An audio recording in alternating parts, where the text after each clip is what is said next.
Tu pleures? Tes yeux sont remplis de larmes, Dani. Pourquoi? C'est à cause de toi. Oui, les larmes que tu vois sont pour toi. Je ne comprends vraiment plus rien. Quand je fermais les yeux, je ne voyais que toi. Quand j'ouvrais les yeux, je voulais juste te voir. Tout est étrange. Je pensais que j'allais tout oublier, que je ne penserais pas à toi. Je me suis posé beaucoup de questions. J'ai beaucoup réfléchi. Mais j'ai eu la réponse. C'est que Dani, tu es tombée amoureuse de ce monsieur l'avocat.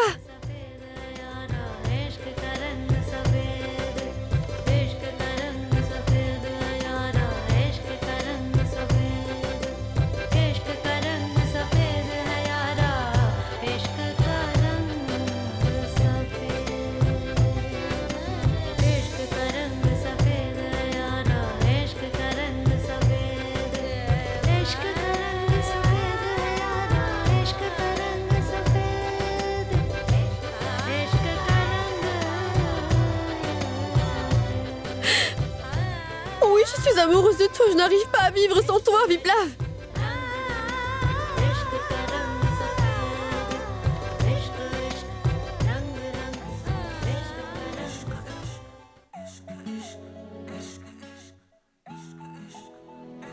Qu'est-ce que je t'avais dit?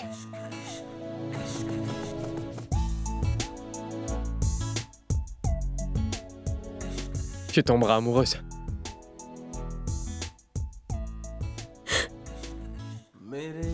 Quand, comment, pourquoi? Ça, je ne le sais pas, Dani. Mais c'est arrivé. Qu'est-ce que j'ai fait pour ça? Quelle stratégie j'ai adoptée? Je n'en sais rien. Mais pour t'aimer, je ne connais pas d'autre moyen, Dani. Tu sais quoi? Il y avait cette fois, le premier jour, tu avais versé de l'alcool dans mon pot à la place de l'eau du Gange. À ce moment-là, c'était de ta faute. Quand tu m'as jeté de la poudre au visage, c'était de ta faute. Tu as fait beaucoup d'erreurs au début. Il fut un temps où je te détestais vraiment. Je ne voulais pas voir ton visage. Mais je ne peux pas oublier que tu en as fait beaucoup pour moi. Tu sais,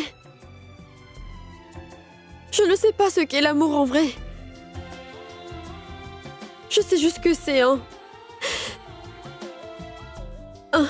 des sentiments les plus purs. Et c'est toi qui m'as fait réaliser ça.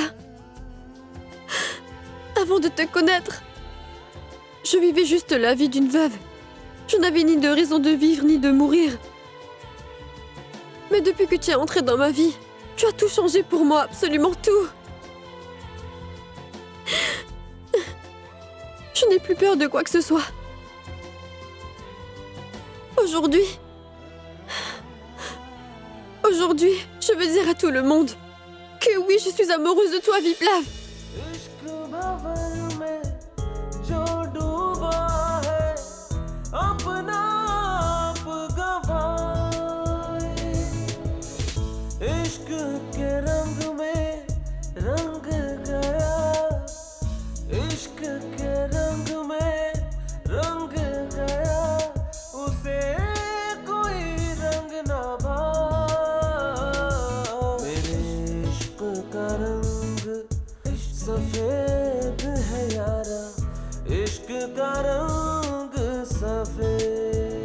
Waouh! C'est génial! Merci et encore merci à toi. T'as finalement accepté le fait évident que tu aimes mon pote ici présent. Sinon, qui sait ce qui aurait pu lui arriver? Probablement déprimé comme Devdas. Au fait, pour te dire une chose, toute cette histoire-là, ça fait partie du plan de Viplav. Tout comme la façon dont il a tout fait jusqu'à maintenant. Il a tout planifié du début à la fin. D'ailleurs, belle-sœur, mon pote ne t'abandonnera jamais de la vie.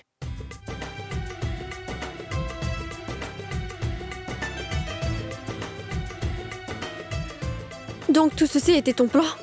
Qu'est-ce que tu croyais? Que j'allais m'en aller?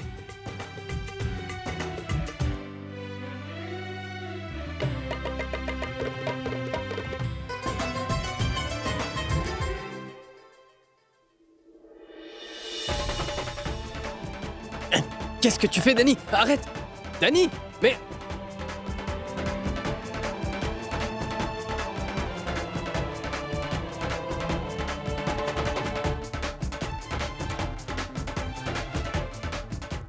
Qu'est-ce que tu fais, Danny? Ça ne te rappelle rien? Si. Mais qu'est-ce que tu fais avec ça?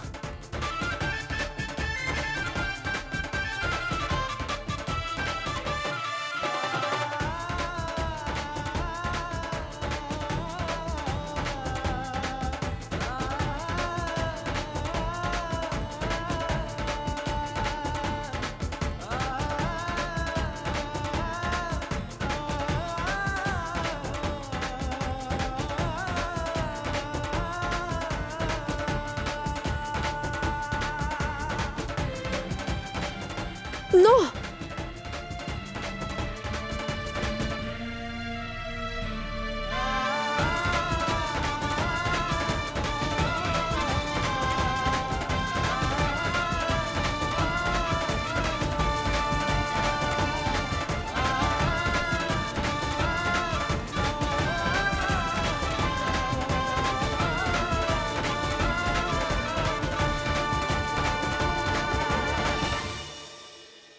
Laisse-en un peu, tu veux? Lâche! C'est pour Viplav, ce Vos plat. Tu le mangeras préparatifs toi-même? doivent être bien faits, mes filles. L'enfant doit être très heureux. Oui, papa. Tout a été fait.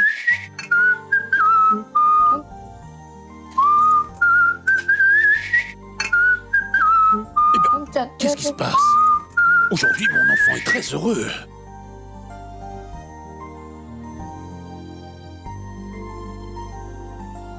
Eh bien, qu'est-ce qu'il y a? Raconte-moi. Allez, tu pourrais nous dire quand même ce qui s'est passé.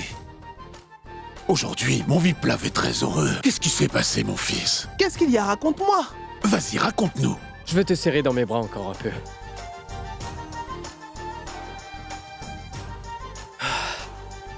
Grand-père? J'ai changé ma décision concernant mon départ. Pour Boston. C'est vrai? Ouais! C'est étrange que tu aies changé ta décision. Tu n'iras pas à Boston. Tu as déchiré le billet. Après tout ça, qu'est-ce que tu vas faire, mon enfant? Et cette couleur, qu'est-ce que c'est? C'est la couleur de mon amour, grand-père. Danny a accepté ma demande. Je suis très heureuse, Dani. Vraiment très heureuse. Le sourire qui est peint sur ton visage, ma chérie. Je prie pour qu'il reste comme ça tout le temps et je ne veux rien d'autre que ça.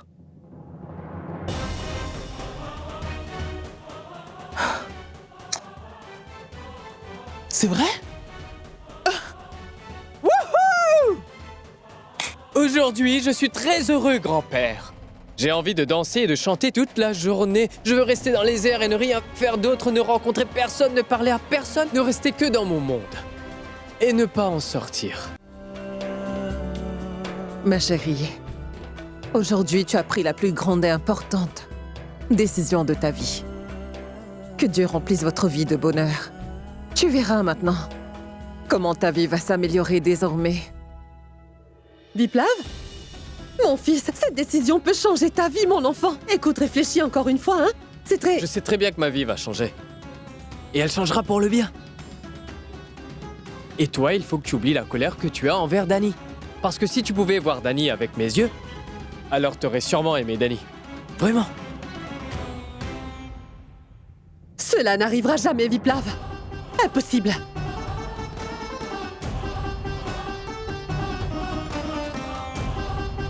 Grand-mère, parle à maman, s'il te plaît. Fais-lui comprendre que je l'aime.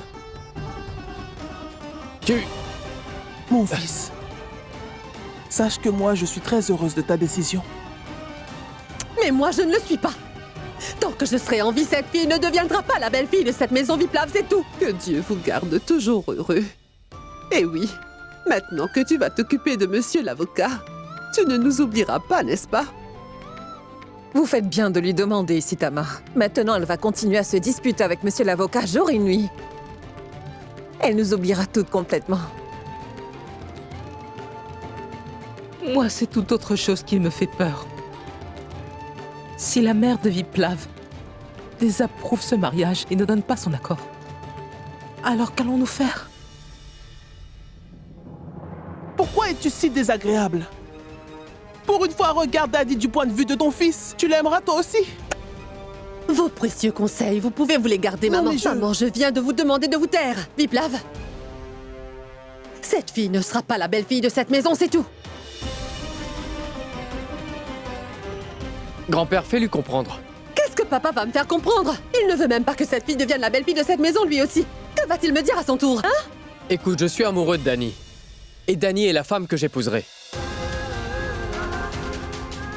Et c'est de ma vie qu'il s'agit, maman. Et je vais prendre la décision de celle que je dois épouser et qui ne pas épouser. Et personne ne peut prendre cette décision. Je vois. Je vois. Waouh! Très bon choix, tout ça. Pour une fille qui ne représente rien du tout, tu oses te moquer de moi, ta mère, c'est ça?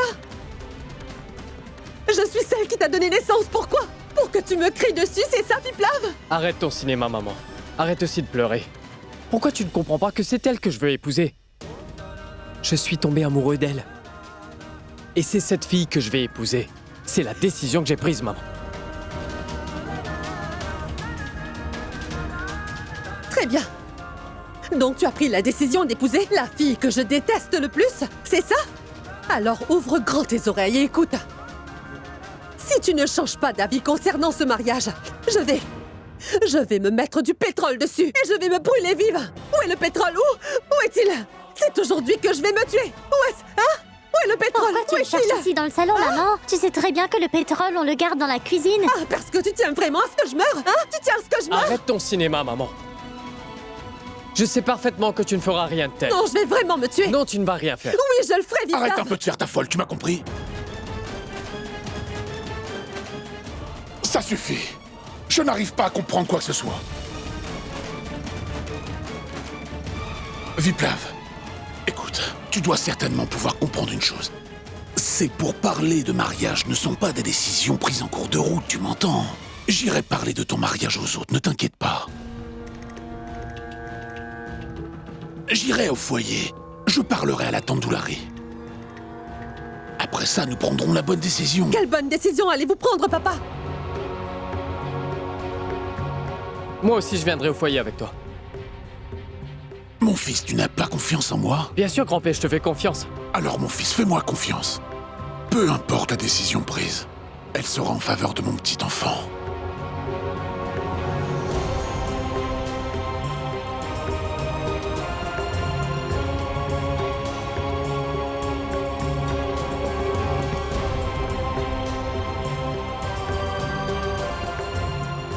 Allez, toi, tu viens avec moi.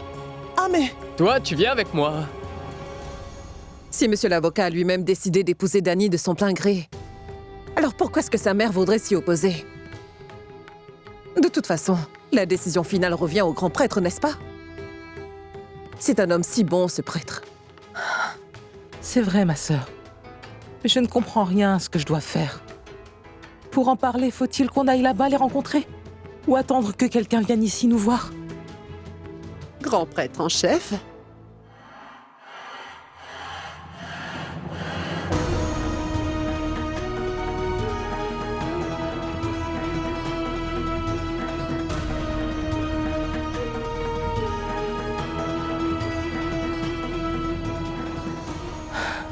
Bonjour. Soyez bénis. Vous savez, ma fille m'a tout raconté de ce qui s'est passé, grand prêtre. Je suis incapable de vous dire à quel point je suis heureuse. Et parallèlement à cette joie se trouve une grande peur, grand prêtre. Étant moi-même veuve et étant aussi la mère d'une fille veuve, cette peur me trouble. Encore et encore. Que ma fille ait eu de la chance et soit tombée amoureuse du petit-fils du plus grand prêtre en chef de Bénarès. J'espère que la société de Bénarès et les habitants de Bénarès, eux, ne soulèveront aucune objection à ce sujet.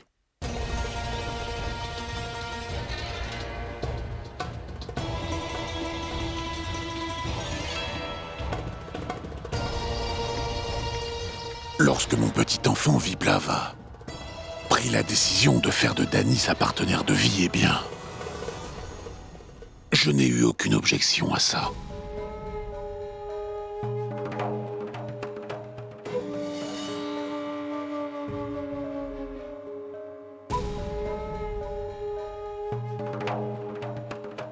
Dieu te bénisse.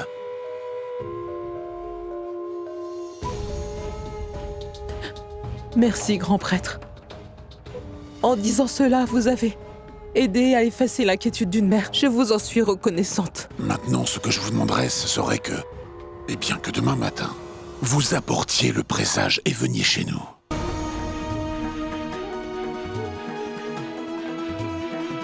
Ensuite, nous parlerons de la date du mariage. Comme vous voulez. Maintenant, je vais vous laisser. Au revoir. Dieu vous protège.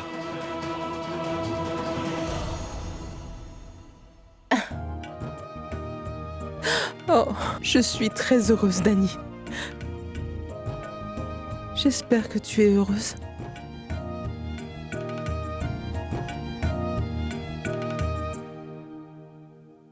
Oui. D'accord. Grand-mère! Mais qu'est-ce qu'il y a? Viens, je te le dirai. Quoi? Pour le mariage, grand-père a dit qu'il était d'accord. Tant de jours! Avant notre mariage, je l'emmènerai tout d'abord en pèlerinage à Vishwanath. Ensuite, nous irons à Simla. Puis nous irons à Kolkata. Et nous finirons à Kanyakumari. Après 6 à 8 mois seulement, nous reviendrons à la maison d'Ayodhya. Tu ne peux pas partir comme ça. Mais grand-mère, où ai-je eu la chance de lui parler jusqu'à maintenant? Quand j'irai en voyage avec elle, alors pendant au moins 4 à 5 mois, je parlerai avec elle tout ouvertement sur tout ce que j'ai sur le cœur et je verrai aussi comment elle réagira. Allô? J'étais anxieux avant d'écouter ta voix. Au moins, tu as décroché le téléphone pour moi. Tu as téléphoné si tard, toi aussi. Et si quelqu'un d'autre avait décroché le téléphone, Alors quoi? que ferais-tu? En fait, je n'ai pas besoin d'apprendre ces choses-là. Je suis déjà parfait en tout. Celle qui a besoin d'apprendre, c'est toi. Et tu devras être heureuse d'avoir un partenaire de vie qui sait absolument tout. Un véritable maître. Un maître? Ça veut dire que tu apprends toujours toi aussi? Non, je n'apprends pas, mais j'enseigne définitivement. Tu te vantes un peu trop là, n'est-ce pas? En fait, c'est en partie vrai. J'ai toujours entendu dire que les femmes, avant de se marier, commençaient à rechercher les inconvénients de leur mari et de leurs défauts. Même toi, t'as commencé. Non. Je ne recherche pas les lacunes. Je te l'ai déjà dit. En ce qui me concerne, tu es le partenaire parfait pour moi.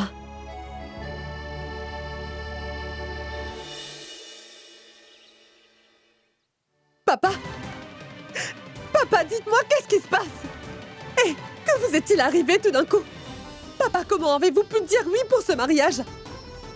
Papa, je n'arrive toujours pas à croire que vous ayez dit oui. Papa, vous m'avez profondément blessée. Vous avez brisé ma confiance en vous. Jusqu'aujourd'hui, j'ai obéi à tout ce que vous avez dit, j'ai tout écouté. Sauf que papa, plus maintenant. Maintenant, je n'écouterai plus personne. Vous avez fait de mon fils le clown de service, n'est-ce pas, hein? Papa, je me tais à cause de vous, sinon j'aurais montré à cette sorcière sa position depuis longtemps. Depuis que j'ai entendu parler de cette demande en mariage, mon cœur s'est enflammé comme jamais. Comment ose-t-elle nous apporter la poisse et venir chez moi sans honte, dans ma maison? Pourquoi vous ne dites rien? Je ne peux pas la tolérer, papa, dites quelque chose, bon sang, dites quelque chose! Qui t'en a empêché, ma fille?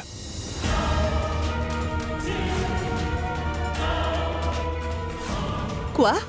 Vas-y. Fais tout ce qui est en ton pouvoir, ma fille. Et Arrête ce mariage, car c'est la dernière chance que tu as de le faire, tu m'as bien compris.